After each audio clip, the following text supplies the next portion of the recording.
Bonjour à tous.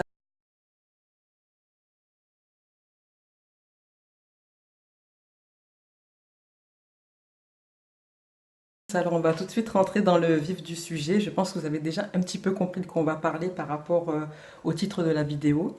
En fait, j'aimerais échanger avec vous sur le terme nappy. Alors, pour qu'on soit d'accord sur la signification, bien qu'il y ait plusieurs significations de ce terme-là, mais la signification la plus communément utilisée, c'est qu'en fait, le terme nappy, c'est la contraction de deux termes anglophones, donc le terme natural qui veut dire naturel et le terme happy qui veut dire joyeux, joyeuse. Alors en fait, le terme nappy voudrait dire qu'on est heureux, heureuse en fait d'être naturel.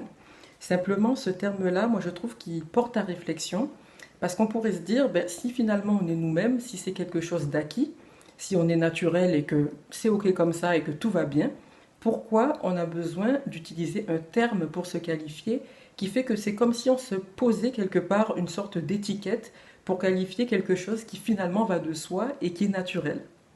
Par exemple, lorsqu'il y avait, bon, il y a quelques années, les femmes se défrisaient, les femmes noires se défrisaient beaucoup plus que maintenant. On ne les appelait pas les chimiques, les défrisés ou quoi que ce soit. Et à contrario, comme vous le savez, les personnes qui ne se défrisaient pas étaient même vues comme anormales. Et je sais de quoi je parle parce que d'expérience personnelle, pour vous donner mon exemple, je n'ai jamais défrisé mes cheveux et donc j'ai pu à l'époque essuyer des remarques comme je ne trouverai jamais de travail, je suis moche, mes cheveux sont moches, et puis la fameuse petite blague, excusez-moi, qui disait, bon ben donne-moi un petit morceau de tes cheveux pour faire la vaisselle. Voilà. Donc, à l'époque, ben, le cheveu naturel n'était pas accepté, les personnes défrisées n'étaient pas qualifiées ni étiquetées pour autant.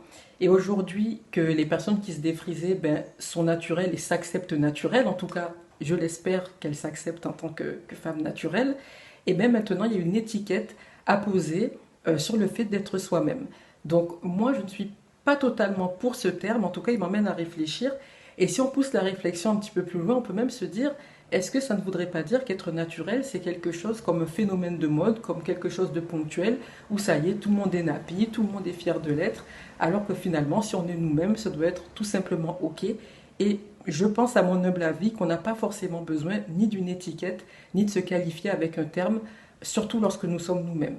Alors, je serais vraiment très heureuse si vous pouvez échanger avec moi sur ce sujet. Qu'est-ce que vous pensez de ce que je viens de dire? Qu'est-ce que vous pensez du terme nappy et comment vous vous positionnez par rapport à cet engouement pour le naturel, surtout au niveau capillaire?